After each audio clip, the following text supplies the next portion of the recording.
seja ela qual for. Tem irmãos aqui evangélicos, não sei se tem espírita ou bandista, não sei, porque a comunidade Padre Pio, ela acolhe. O nosso carisma é acolher, independentemente de qual for sua religião. Né? Nós somos católicos, mas nós acolhemos irmãos de outra religião.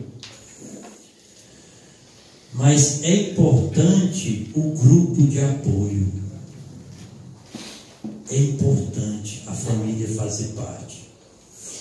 Enquanto a gente estava recebendo o Cosmo na minha residência lá, na Casa Santo Antônio, quinta-feira a gente foi para um grupo de apoio do Amor Exigente, ali no Ferrazópolis. E eu fiquei no grupo de dependentes químicos, porque lá tem um grupo dos dependentes químicos e dos familiares. E Deus me deu uma grata experiência de partilhar com o irmão que tinha acabado de recair na noite seguinte. Tinha cheirado 40 gramas de cocaína, tinha pego o carro de Santos, tinha vindo loucamente ele e a sua filha de 12 anos de idade nessa Anchieta. Passou aqui quase 200 por hora. Mas no outro dia estava no grupo. Aí tu me pergunta por quê? Porque a mãe dele frequentava o grupo. A mãe dele frequentava o grupo. Foi uma recaída de um dia. Se a mãe não participasse do grupo, não conhecesse a doença, como ela ia saber lidar com essa recaída? Só para vocês terem uma importância de um grupo de autoajuda, um grupo de apoio.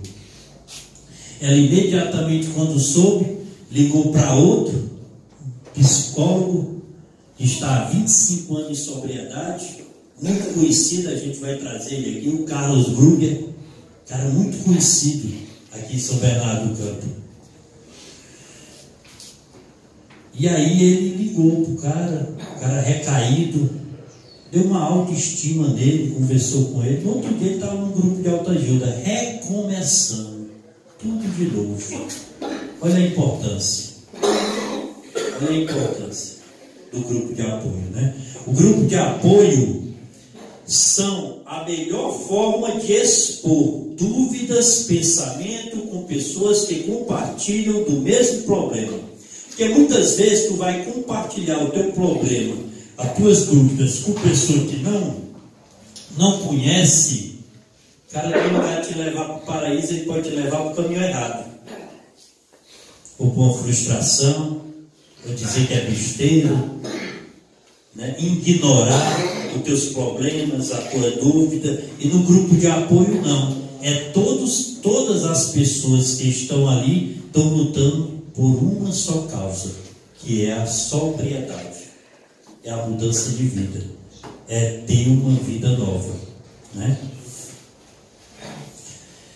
Não só o dependente químico, mas também o seu familiar deve frequentar grupo de apoio, a fim de que fortaleçam-se para enfrentar os desafios da recuperação da dependência química, né? A gente ouviu aí o nosso fundador, Moisés, muito alegre, né? Já era uma coisa que brotava do seu coração há muito tempo, abrir essa sala para as famílias. Depois de 11 anos, a comunidade Padre Pio consegue abrir uma sala que é para atendimento dos familiares e amigos. Aconteceu a primeira reunião, dia 6, né? Lá na paróquia de Santo Antônio, ali no Batistinho. O Cosmo foi pregar com a sua esposa, sua família, né? Uma pessoa que representa a pastoral da sobriedade. Próximo dia 10 vai ser na Metodista. 3 pastores evangélicos da Metodista vão pregar nesse dia para as famílias, só para vocês verem que não tem aqui problema com o ecumenismo, né? A gente quer viver esse ecumenismo. Então, uma sala da comunidade Padre Pio, que é católica, convida 3 pastores da Metodista, vão pregar nesse dia para estar ajudando. Em setembro, vamos ver se a gente traz alguém do Amor Exigente. Depois vamos trazer uma pessoa do Alanon, que é do grupo de famílias do AA. Depois a gente traz do Naranon, que é das famílias do Narcóticos Anônimos. E aí a gente vai caminhando com essas famílias, mas aquelas que queiram verdadeiramente ser ajudadas, né? Isso já é mais um serviço que a comunidade Padre Pio está estabelecendo, né? Sétimo, vigie seus pensamentos. Isso daqui é de suma importância. A recaída não é quando faz o uso da droga. Eu recaio nos meus pensamentos. Diz assim: pensamentos repetitivos e pessimista. A pessoa que é pessimista, meu irmão, para ele permanecer na droga é muito fácil. Nós temos que abolir o pessimismo, né? Tem que acompanhar um dependente químico em sua trajetória. Nesse sentido, vigiar o pensamento também é uma forma de prevenir a recaída. Eu preciso sempre me questionar. Tem 3 perguntinhas que todo dia eu tenho que estar sempre questionando. Aqui, que a mente, a gente aprendeu com Augusto Cury que a mente, ela mente. Ela é mentirosa. Ela é manipuladora. Antes que eu queira manipular o irmão, em primeiro lugar eu estou me manipulando. Porque a manipulação não é o melhor caminho. Dá para vocês entenderem isso? Antes de eu manipular o servo da comunidade, eu estou me manipulando. Porque a manipulação não é o melhor caminho. É um caminho errado. Então eu tenho que me conhecer. Eu tenho que me autopunir. Então tem 3 pensamentos. A primeira pergunta: por que estou pensando nisso? Principalmente se for uma coisa errônea, uma coisa maquiavélica, uma coisa que aguça o meu defeito de caráter.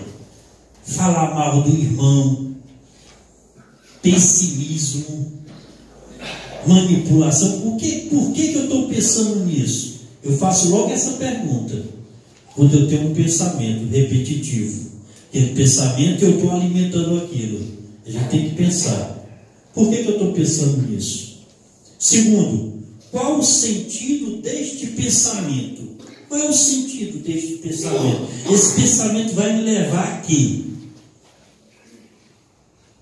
E nós que temos essa espiritualidade aflorada, a gente pode colocar: esse pensamento está me levando a pecar? Este pensamento está me levando a ter uma vida de santidade, guardar os 10 mandamentos da igreja? Que é um dos trabalhos aí, se Deus quiser, o nosso letreirista aí, nosso pintor Alex vai fazer os 10 mandamentos para deixar bem exposto ali numa parede. Porque é imperdoável o irmão passar 6 meses aqui e não saber um mandamento da lei de Deus. É para a gente sair daqui decorado isso no nosso coração, gravado. Isso que vai nos ajudar a permanecer em sobriedade. A gente não tem essa grandeza, cara. Se eu guardar os 10 mandamentos da lei de Deus, é impossível eu ter uma recaída novamente. É impossível eu ter uma recaída novamente. Então, como a espiritualidade nos ajuda? E às vezes a gente tem ela aqui, na palma da nossa mão, e a gente não vive. A gente vem para o diário espiritual de qualquer forma, se levanta de qualquer forma, tem a palavra ali. Muitas vezes a gente perde tempo. Eu já falei aqui, volto a repetir. Se a gente começar por amanhã, lendo 3 ou 4 capítulos da Bíblia diariamente, em 365 dias eu leio a Bíblia de Gênesis a Apocalipse. É uma coisa que vai fazer automaticamente eu mudar os meus defeitos de caráter. para virtudes. Virtudes.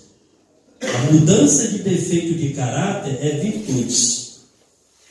Eu vou ser um homem virtuoso. Eu vou ser um homem justo. Né? Mas basta eu ter isso como dever na minha vida. Estabeleça um projeto de vida. Qual é o teu projeto de vida hoje?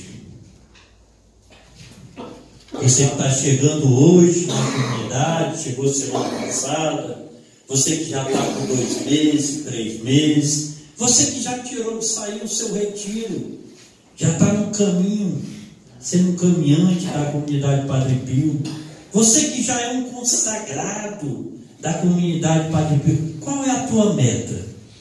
Qual é o teu projeto de vida? Eu já nasci o oitavo. Oitavo. Projeto de vida. Diz assim: o indivíduo passou uma grande parte da sua vida sem perspectiva alguma do que fazer, sem sonhos, objetivos ou metas. Mas hoje deve mudar. Se eu fiquei até hoje ainda aqui sem projeto de vida, Deus está me dando a oportunidade de eu mudar. Eu tenho que ter metas, eu tenho que ter projeto. É importante fazer planos para um futuro recente e não tão recente. Aí entra a impaciência, né? A ansiedade. A gente tem que fazer planos, mas tem que apresentar esses planos também na presença do Senhor. Nós que somos marianos, na presença de Maria, para saber se verdadeiramente os meus planos são os planos de Deus. Porque muitas vezes não é, né? É importante fazer planos para um futuro. Um adicto deve estabelecer um plano para que possa evitar recaídas após tratamento para dependência química. Muitas pessoas recaem porque saem daqui sem planos. Não sabe como é que vai encontrar o mundo lá fora. Cheio de pensamentos à toa. E quem tem projeto, quem tem meta de vida, ele não recai. E quando ele dá valor à sua sobriedade. Mas como ele vive hoje da mesma maneira de quando estava na rua, a diferença só porque parou de usar, isso não vai fazer diferença nenhuma para ele. Ele usar ou não usar. Porque os hábitos dele continuam os mesmos. Vocês entenderam? Eu tenho que mudar os meus hábitos. Parado, eu sou uma nova pessoa. Eu tenho que ser uma nova pessoa.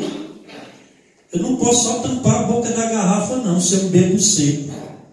Porque isso é pior. É pior. Porque quando eu estava com o álcool, eu poderia dizer que a culpa era do álcool, pelos meus defeitos de caráter. E agora, parado de beber, a culpa é de quem? De mim mesmo, dos meus defeitos de caráter, dos meus maus hábitos. Que ainda eu não conscientizei que eu tenho que mudar esses maus hábitos. 9. Caso tenha um lapso, peça ajuda para ele não se tornar uma recaída. Para a medicina, para a Organização Mundial de Saúde, existe lapso, que é aquele escorregão. É um uso, é como esse irmão. E Santos teve essa, para mim é recaída. Mas para a medicina é um lapso. Porque ele não permaneceu no uso. Ele usou uma noite e no outro dia já estava dentro de um grupo de autoajuda, já recomeçando. Então ele fala aqui, ó, lapso consiste no uso da droga ou do álcool após um período de abstinência. Passei um período de abstinência ali, né? Então mas que não é considerado uma recaída, porque não teve continuidade. Um dia ele voltou a fazer um programa de vida nova, a viver uma abstinência da droga. né? Então, para a medicina se chama lapso, né? É fundamental evitar que o lapso aconteça. Porém, caso ele ocorra, é importante procurar ajuda médica e orientação para que ele não se transforme em uma recaída, né? Recaída já é dita aí de 3 dias já fazendo uso de droga, já se dá dentro da medicina como uma recaída, né? Contínua. 10º passo, e o mais importante: estabeleça uma rotina, mas tenha momento de lazer.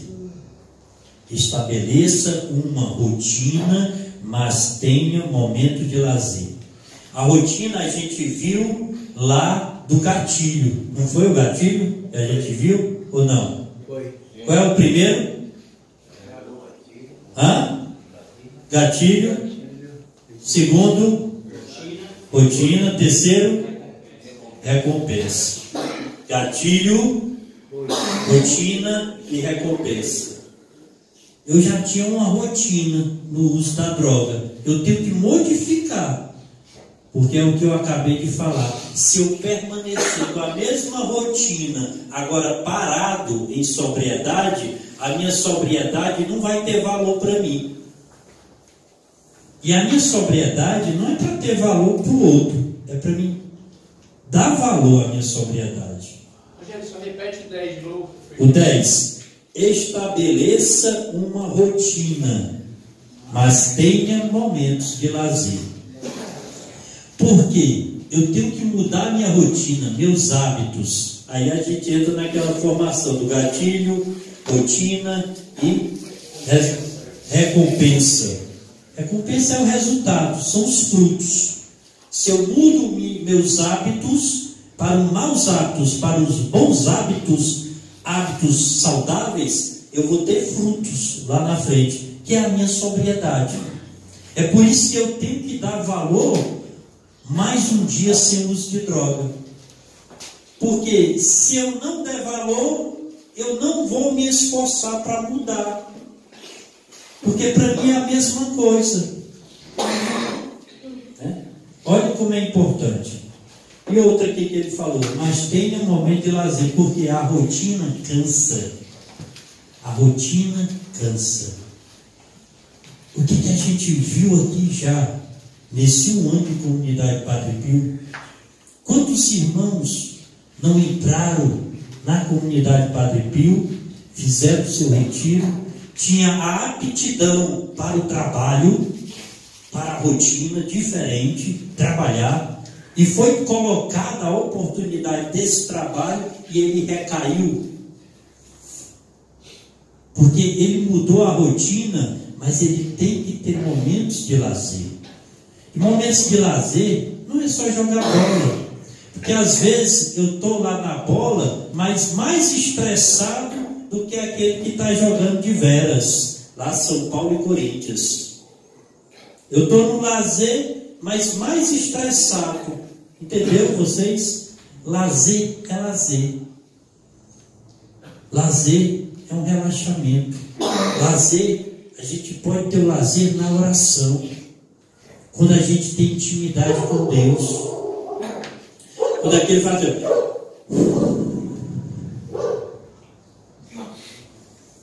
mas a gente nota que muitas vezes a gente quer orar, rezar na atividade, nossos pensamentos estão no trabalho, a gente não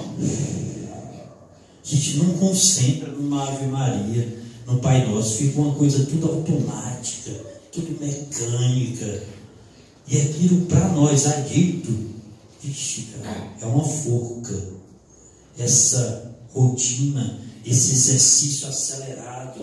Eu tenho que parar, eu tenho que ter esses momentos com Deus, momentos de me encontrar. É por isso que a gente sempre fala, quando vir para o diário espiritual, já faz o teu momento à parte, acorda mais cedo, faz a leitura, porque até aqui mesmo é difícil você estar ouvindo o irmão proclamar o Evangelho e você acompanhando. Não tem como. A gente vê isso numa Santa Missa, numa celebração da palavra. A gente faz a proclamação do Evangelho, pergunta, irmão, qual foi o Evangelho? Ninguém não sabe. Porque está uma coisa, mecânica, muita atividade, muito barulho. É por isso que a gente precisa do silêncio. A gente precisa se encontrar com a gente e se encontrar com Deus. É por isso que é importante os 40 dias na comunidade Padre Pio. Esses 40 dias vai dizer se tu vai ter um bom tratamento, uma boa recuperação, um bom retiro ou não. A gente levou aí puxão de orelha aí dos coordenadores gerais, porque tem irmão que está terminando aí o seu tratamento, mas parece que não saiu da triagem ainda. Com os comportamentos. Os comportamentos. Do jeito que chegou, tá. É que ele teve uma experiência ainda com Deus. Consigo mesmo. Né? E acontece isso, amados. Mas hoje, Deus está nos proporcionando aí 10 dicas para que a gente possa estar alavancando o nosso tratamento, o nosso retiro, né, a partir de hoje, né, que a gente possa estar levando com mais seriedade todos os hábitos que nós temos, que a gente possa pedir a Deus que Ele possa abrir nossos olhos, reconhecer em primeiro lugar que nós somos derrotados perante o álcool e a droga. Irmão que ainda não se acha derrotado aqui dentro perante esses dois elementos, infelizmente, ele vai recair. Nós temos que traçar uma guerra contra o álcool e contra as drogas. Não é com quem usa. Quem usa, ele um dia vai reconhecer. É conosco mesmo. Porque se eu ficar ainda naquela, em cima do muro, quando vê uma propaganda de cerveja, vinho, água na boca, e eu esconder isso do outro e de mim mesmo, um dia eu vou recair, cara. Eu estou alimentando. Como fala aqui, nós temos que partilhar. Nós temos que verbalizar. Cara, eu estou assim. Procurar ajuda. Tem profissionais, tem pessoas que já passaram por o que você está passando e que pode te ajudar. Pode dizer, irmão, o caminho é esse. Trilha. Esse que é o caminho certo. Amém? Amém. Podemos ficar de pé. Agradecer a cada um de vocês, né, por mais essa formação. Na quinta-feira, se Deus assim permitir, vamos dar uma formação sobre o nosso baluarte, São Padre Pio, de Piauietino. Creio que alguns de vocês já assistiram o filme, né? Mas ele tem muito a nos ensinar, esse homem. Esse homem que ele falava, através de tantos os dons que ele tinha de bilocação, de visualização, a pessoa ia se confessar e escondia o pecado e dizia, tome vergonha na cara, volte para a sua casa, faça consciência e volte e conte a verdade. Ele falava que era Nossa Senhora que revelava isso. E aí a pessoa ia, fazia essa consciência, voltava, falava verdadeiramente o pecado que estava escondendo, e a partir dali, absorvida, ela dizia que ia ser filha espiritual dele. E esse homem, esse santo, antes de morrer, fizeram o congresso internacional dos grupos de oração de Padre Pio, tinha para mais de 20 mil grupos no mundo todo. E a gente nota que a cada ano que passa, esse homem é falado na nossa igreja, com um bom exemplo. Aconteceu o PHM agora, semana passada, em todas as palestras lá, Paulo Ricardo, Padre Paulo Ricardo, Dunga, Padre Marcelo Rossi, todos eles falaram no nome de Padre Pio. porque é uma referência de conversão para a nossa igreja. E a cada dia a devoção desse santo homem, né, está crescendo. Por causa de quê? Sua humildade. Através de todos os dons que ele tinha, carisma, ele dizia que era apenas um frei que rezava o rosário. Ele nunca se titularizou muita coisa. Ele nem gostava disso. Ele se escondia no confessionário. Passava 12, 14 horas confessando, né? Não aparecia. Que a gente possa ter exemplo. Próxima quinta-feira a gente vai rezar com ele. Vamos fazer uma formação para que a gente possa mergulhar ainda mais na espiritualidade desse santo baluarte da nossa comunidade. Abençoai, Senhor, esse santo alimento, todas as pessoas que providenciam, os colaboradores, amigos, benfeitores. Queremos desde já colocando um grupo aí do Toninho, que vem dia 28 aqui na comunidade fazer um lazer conosco no futebol e também celebrar aqui a palavra conosco. Queremos colocar também a festa junina, o arraiá, que vai acontecer dia 21. Momento de mudança, viu? Vai vir muitas mulheres, muitas moças. Momento que a gente começa a rezar agora. Se eu não posso ver uma saia curta, eu começo a rezar, pedir joelho, né? Pedir a Deus que me dê outros olhos. E amados, toda mulher sabe do homem sem vergonha. Pelo teu olhar, a mulher sabe o pecado que há ainda na tua alma, principalmente se for a Maria, uma mulher de igreja, que a maioria dessas que vem para cá é mulher de caminhada. Pelo olhar ela sabe se o cara está usando, está sem vergonha ou não. E é momento da gente aí rezar até domingo, que vai ser um grande aprovação, vai ser uma aprovação. Nós aqui dentro da comunidade há alguns meses, e aí vem meninas de fora, mas vamos pedir a Deus que Ele possa conceder uma Maria, para a gente possa ter uma família. Mas em primeiro lugar eu tenho que mudar, eu tenho que ser o José, porque Maria se casou com José, não se casou com Barrabás não, viu? Barrabás ele soltou, mas não se casou com Maria não. Nós temos que ser homens virtuosos e justos. E depende só de nós, não depende de ninguém que está lá fora. A mudança parte de cada um de nós.